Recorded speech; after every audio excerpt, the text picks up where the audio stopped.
राष्ट्र सर्वप्रथम, राष्ट्र सर्वप्रथम, राष्ट्र सर्वप्रथम, राष्ट्र सर्वप्रथम। राष्ट्र सर्वप्रथम की बात ललित सुमन के साथ कार्यक्रम में आप सभी राष्ट्रवासियों का हार्दिक स्वागत है। रक्षा मंत्री ने महर्षि महेश योगी की जयंती पर लखनऊ में आयोजित संत समागम में अपने विचार रखे। इस अवसर पर उपस्थित प्रबुद्ध जनों को संबोधित करते हुए उन्होंने कहा कि आज का दिन भारत के लिए ऐतिहासिक दिन है, क्योंकि आज के दिन भारत के कई महापुरुषों की जयंती है। महेश योगी ने भारत के योग और साधना को विदेशों तक पहुँचाया और महर्षि योगी स्वामी विवेकानंद की तरह भारत के सांस्कृतिक आइकन रहे हैं।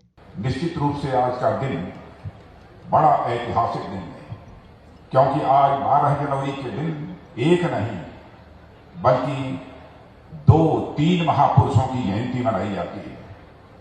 मैं यहाँ पर केवल 2 महापुरुषों की ही चर्चा करूंगा, स्वामी विवेकानंद जी और महर्षि योगी।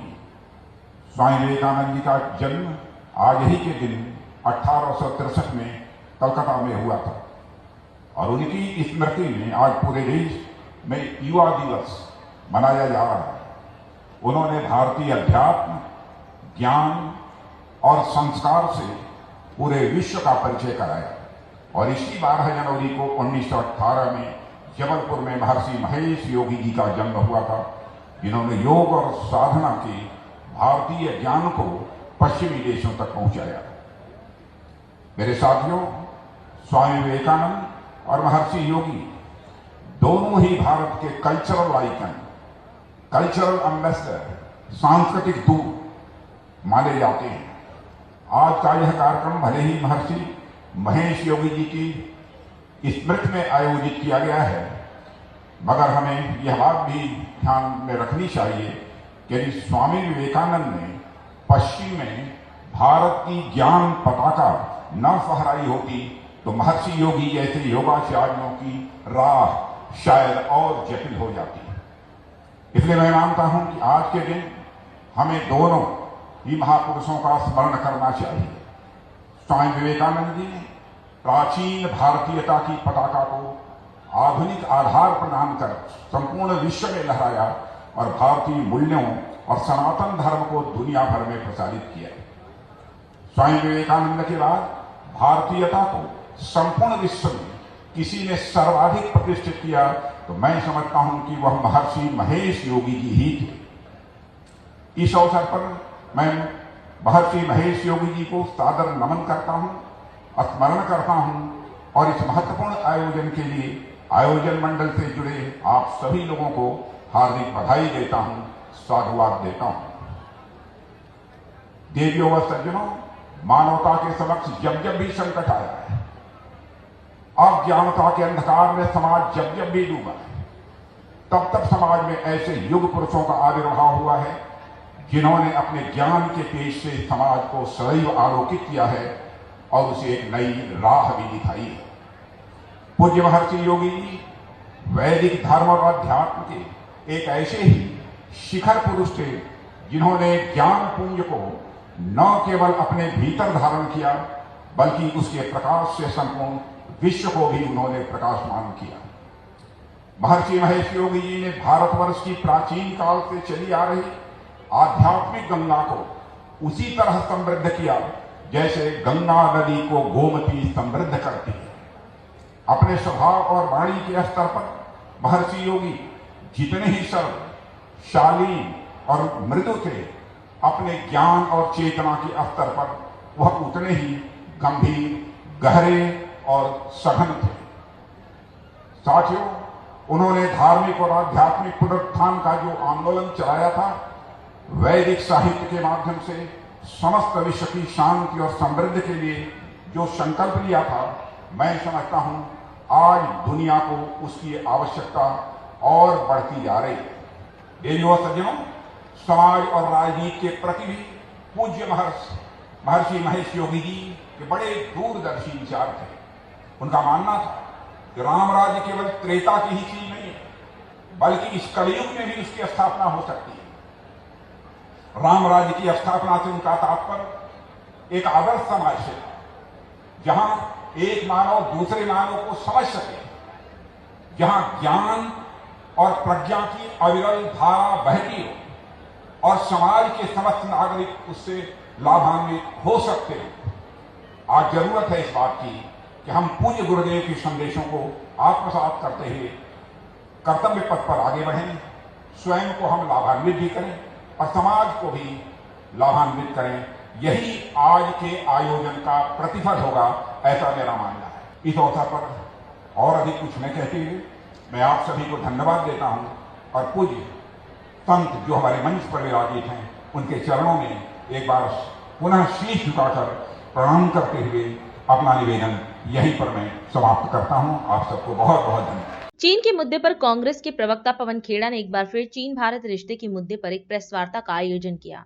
इस दौरान उन्होंने पिछले पूरे वर्ष में चीन संबंधी घटनाक्रम को रेखांकित किया और सरकार से इस संबंध में कड़ी कार्रवाई की अपील की। चीन की जो विनाशकारी नीति रही है और महीनेवार 2022 में जो गलतियां हुई हैं, जिन गलतियों से हिंदुस्तान को, हम सबको नुकसान हुआ है चीन नीति को लेकर।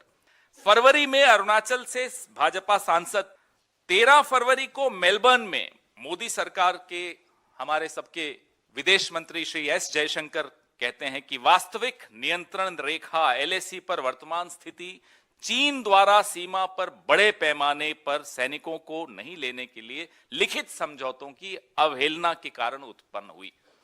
भारत के लिए सीमाओं पर या तो कुछ नहीं बदला और अगर बदला तो स्थिति बदतर ही हुई है, बेहतर नहीं हुई है। 15 फरवरी 2022 को मोदी सरकार ने फिर से 54 चीनी ऐप्स बैन कर दी और इससे पहले जनवरी 2021 में गलवान के बाद आपको याद होगा 59 चीनी ऐप्स बैन किए गए थे।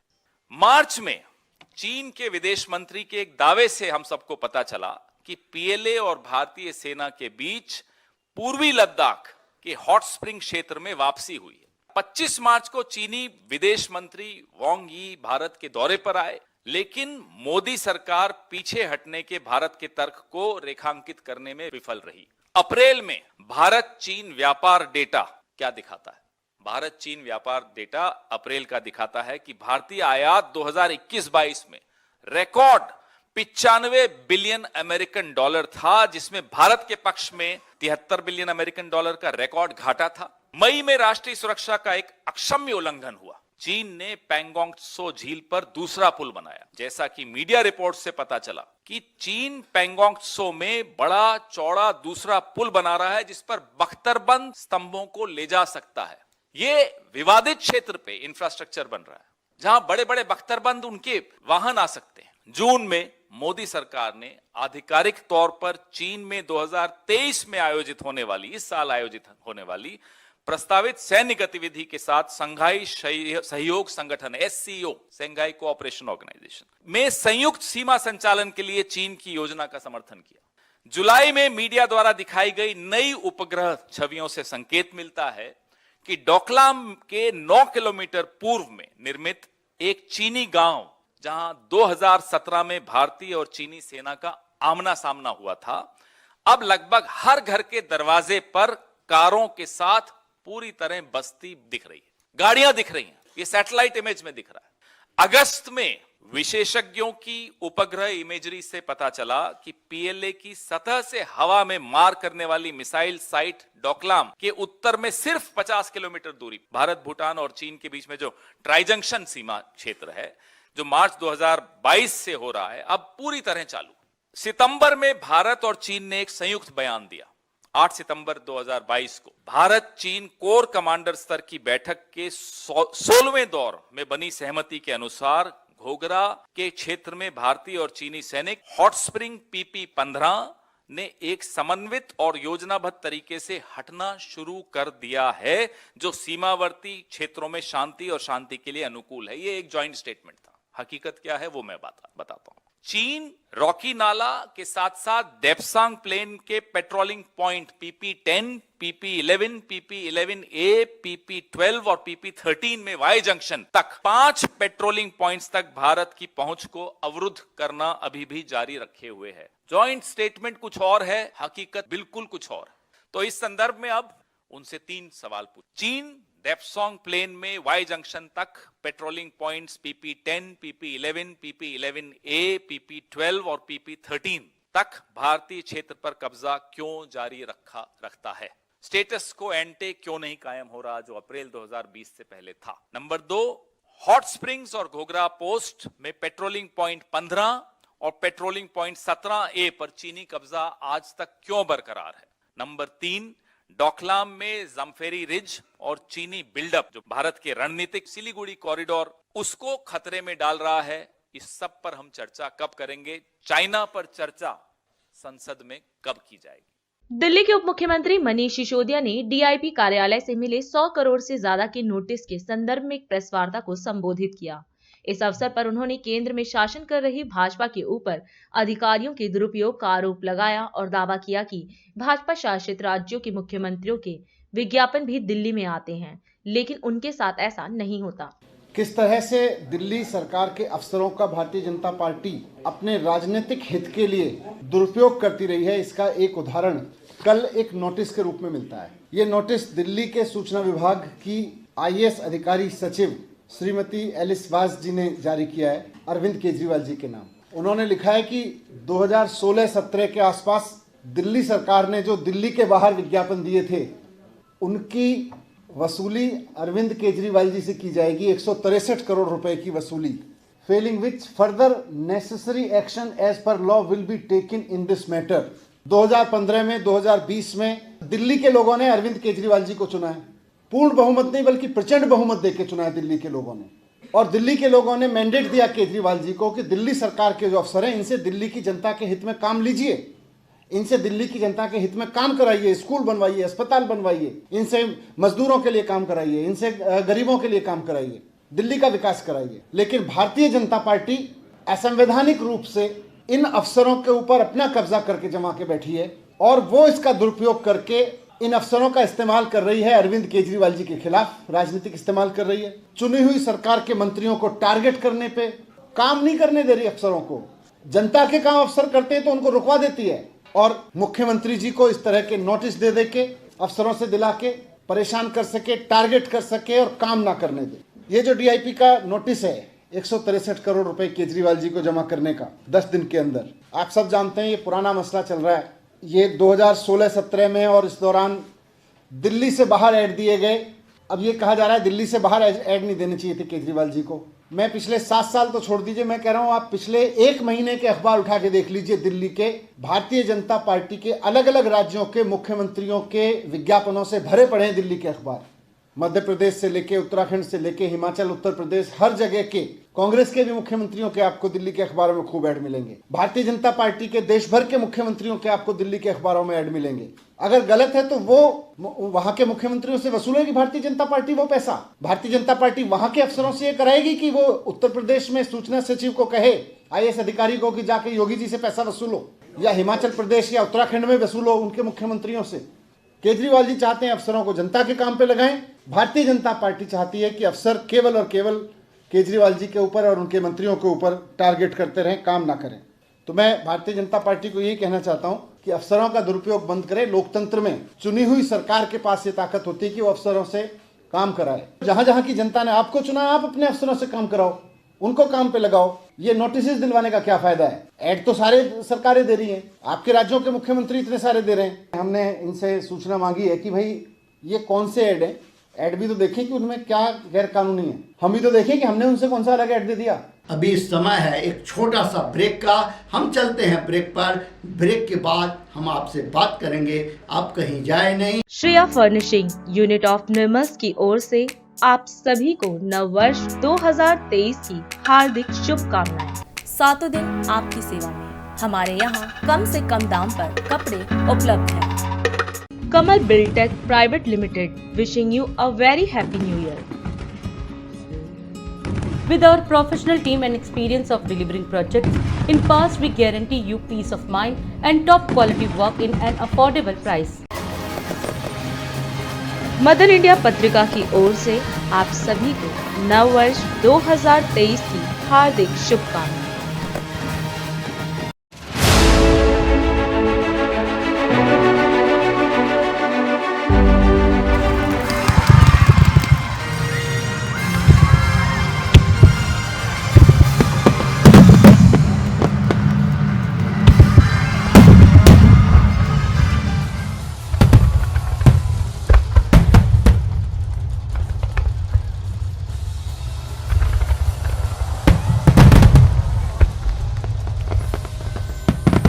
लोकप्रिय हिंदी दैनिक समाचार पत्र इंडिया दर्पण की ओर से आप सभी राष्ट्रवासियों को नव वर्ष 2023 की हार्दिक शुभकामनाएं।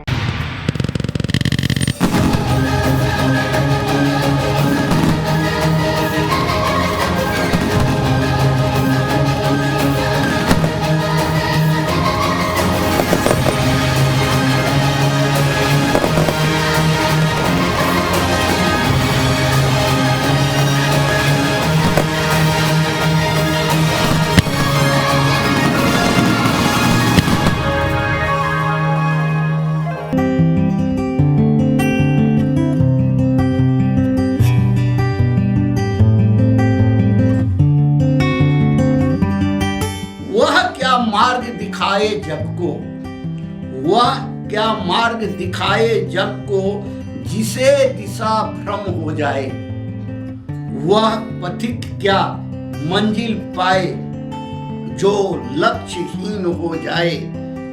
कैसे लगे किनारे नैया, जिसका नाविक बहक गया हो। कैसे राष्ट्र बढ़ेगा आगे, जिसका अगुआ भटक गया हो।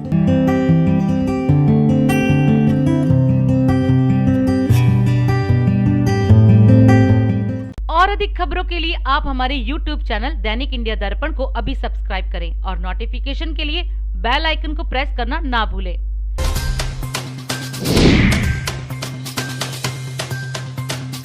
राष्ट्र सर्वप्रथम की बात ललित सुमन के साथ कार्यक्रम में।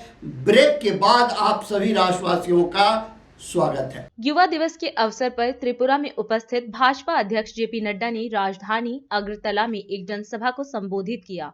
इस अवसर पर उन्होंने सरकार के कार्यों की प्रशंसा करते हुए कहा कि देश स्वावलंबन बन रहा है और युवा उसमें अपनी भागीदारी दे रहे हैं। एक जमाने में 387 मेडिकल कॉलेज होते थे और आज यह संख्या 700 से ज्यादा हो गई है।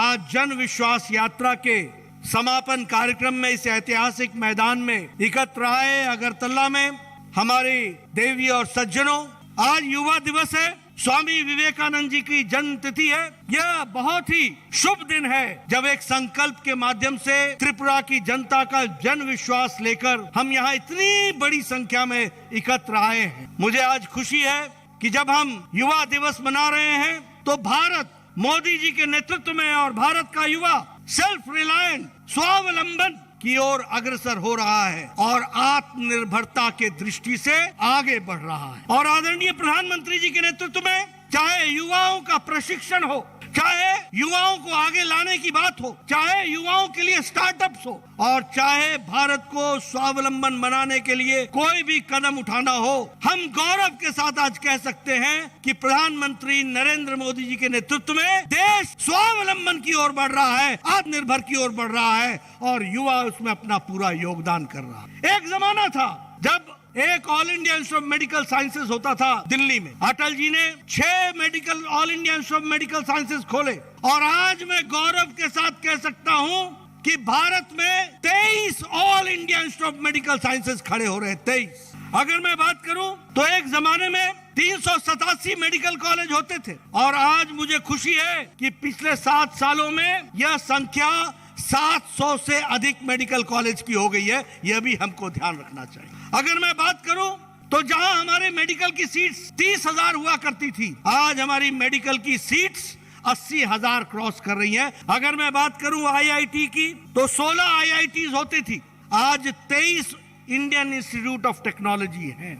अगर मैं विकास की कहानी कहूं और पीडीएस की बात करूं तो कम्युनिस्टों के जमाने में सिर्फ चावल मिलता था, आटा मिलता था, केरोसिन ऑयल मिलता था और नमक मिलता था। आज मानिक शाह की सरकार में और पहले विप्लव देव की सरकार में पीडीएस में आपको चीनी भी मिलता है, मसूर दाल भी मिलती है, चाय भी मिलती है, सोयाबीन भी मिलता है, चावल भी मिलता है, आटा भी मिलता है, केरोसिन भी मिलता है, नमक भी मिलता है और आने वाले समय में सरसों का तेल भी मिलेगा और मसाले भी मिलेंगे। ये आपको याद रखना चाहिए मित्रों। इसलिए मैं आपको अपील करने आया हूं कि अगर उजाले का मजा लेना है तो अंधेरे को पहचान के रखो और अगर उजाले का मजा लेना है तो याद रखो कि भारतीय जनता पार्टी को आगे लेकर के आओ और अंधेरे को वहीं बैठाए रखो, इसकी चिंता करो।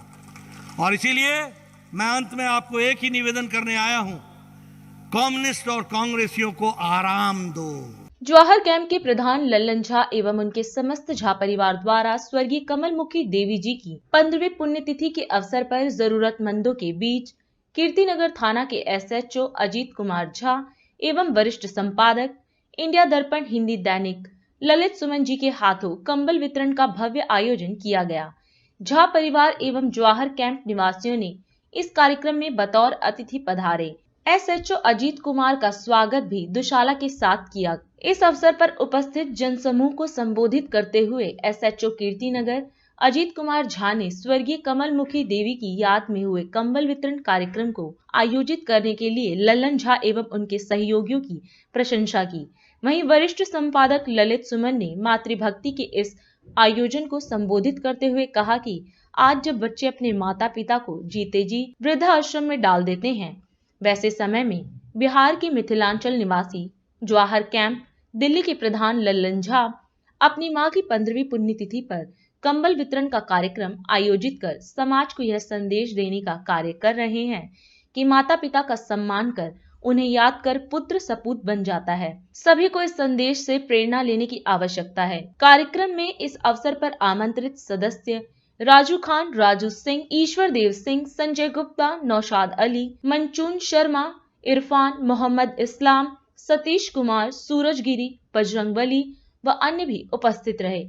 आज के समारोह के अध्यक्ष एवं जवाहर कैंप क्षेत्र के सभी माता बहनें, उपस्थित सज्जनों, लल्लन झा जी का जितनी भी प्रशंसा की जाए वह कम है, क्योंकि कहा जाता है पूत सपूत तो क्यों धन संचय, पूत कपूत तो क्यों धन संचय।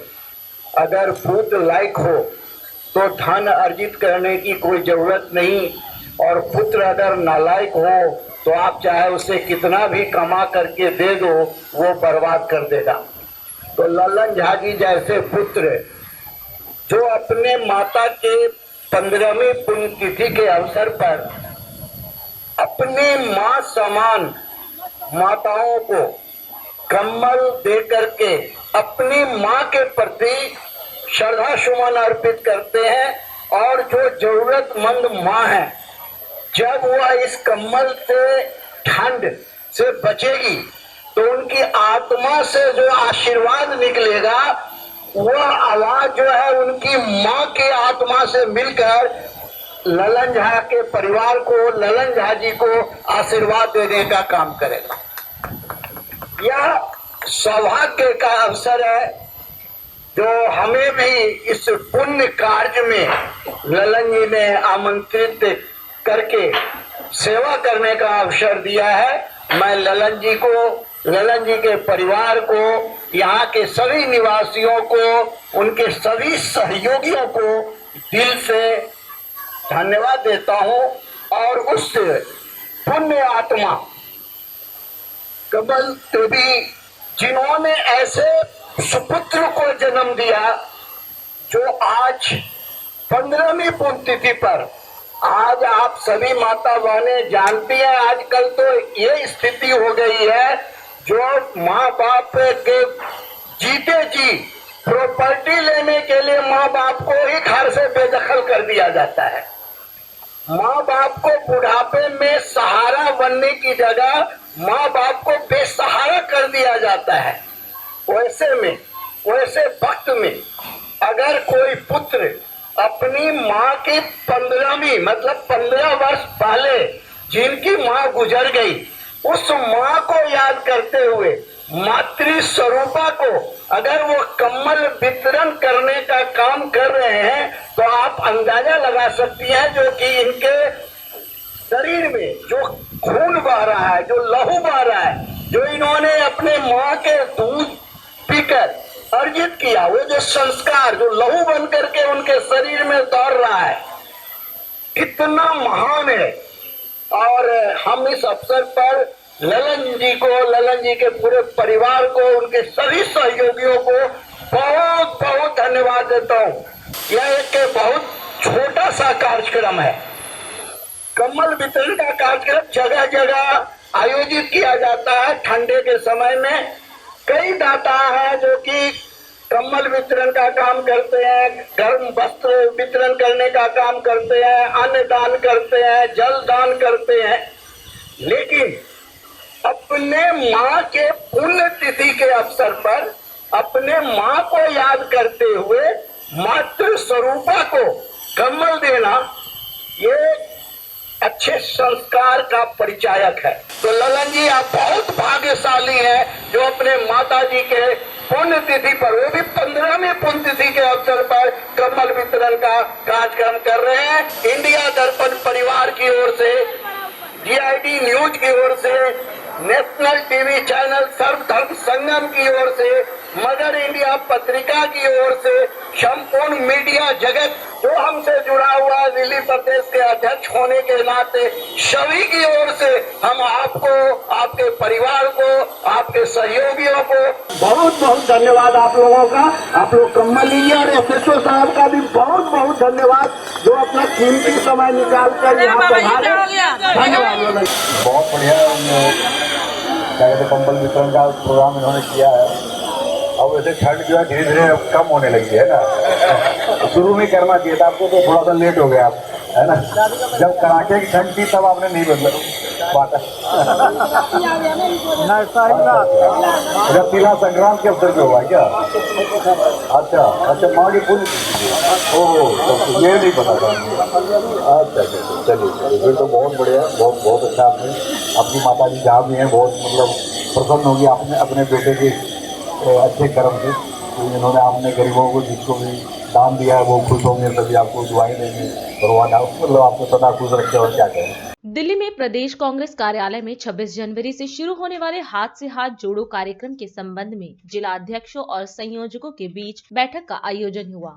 इस अवसर पर कार्यक्रम के नवनियुक्त प्रभारी डॉक्टर मदन मोहन झा का प्रदेश कांग्रेस द्वारा स्वागत किया गया। बैठक के पश्चात कांग्रेस नेताओं से DID टीम ने वार्ता की और कार्यक्रम के संबंध में जानने का प्रयास किया।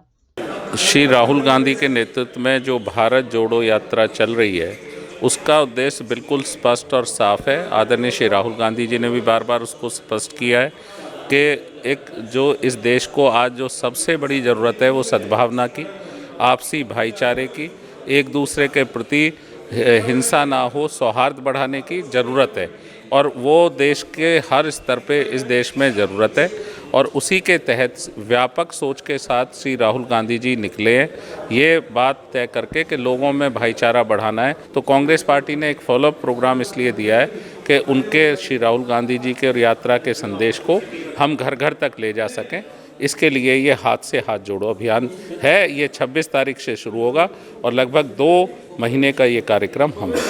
राहुल जी ने भारत जोड़ो यात्रा शुरू की कन्याकुमारी से और कश्मीर जाएगी, उसी का एक पार्ट है कि हम लोग डोर टू डोर जाएंगे, बूथ वाइज जाएंगे, लोगों से हाथ जोड़ेंगे और लोगों को बताएंगे कि राहुल जी ने जो भारत जोड़ो यात्रा की है उसका मकसद ये था। मेन बात है जनता से मिलने का कार्यक्रम है जो हमारे प्रदेश से लेके प्रखंड स्तर तक के नेता करेंगे इस 2 महीने में। तो राहुल गांधी जी एक तपस्वी की भूमिका में हैं, जिनको न खाने से चिंता है, न सोने से चिंता है, न जाड़ा लगता है, न गर्मी लगता है, न थकते हैं। वो जब आदमी का इरादा पक्का हो और नीयत साफ हो तो ऊपर वाले उसको मदद करते हैं। ऊपर वाले के असीम कृपा से उनमें वो शक्ति आ गई है जो सब काम को कर रहे हैं। दिल्ली पुलिस से ACP पद पर पिछले साल सेवानिवृत्त हुए पुलिस अधिकारी दिनेश कुमार शर्मा ने आज अपना 61वां जन्म दिवस रोहिणी स्थित निजी कार्यालय में मनाया। पुलिस अधिकारी के रूप में जनता की कई वर्ष से सेवा कर रहे शर्मा को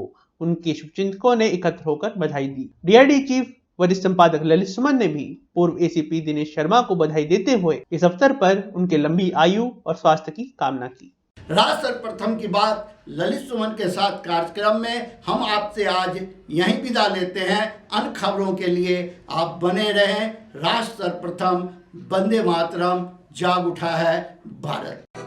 राष्ट्र सर्वप्रथम, राष्ट्र सर्वप्रथम, राष्ट्र सर्वप्रथम, राष्ट्र सर्वप्रथम।